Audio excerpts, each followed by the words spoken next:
కేంద్ర ప్రభుత్వం వక్ఫ్ బోర్డు సవరణ బిల్లు ద్వారా ముస్లింలకు అన్యాయం చేస్తుందని ముస్లిం పెద్దలు అభ్యంతరాలు వ్యక్తం చేశారు.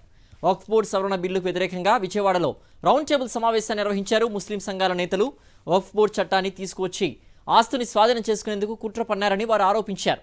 కేంద్రం తీసుకురావాలనుకుంటున్న బిల్లు రాజ్యాంగానికి విరుద్ధంగా ఉందని ఆక్షేపించారు. ఇప్పటికే ఉన్న వక్ఫ్ బోర్డుల స్థానంలో కలెక్టర్కు సర్వాధికారాలు ఇచ్చే విధంగా బిల్లు తీసుకురావడం, ముస్లిమేతరులని వక్ఫ్ బోర్డులో మెంబర్ పెట్టడం వంటి పరిణామాలు చూస్తూ ఉంటే ఒక వర్గానికి వ్యతిరేకంగా కేంద్ర ప్రభుత్వం నడుచుకుంటున్నట్లుగా అర్థమవుతోందని మండిపడ్డారు.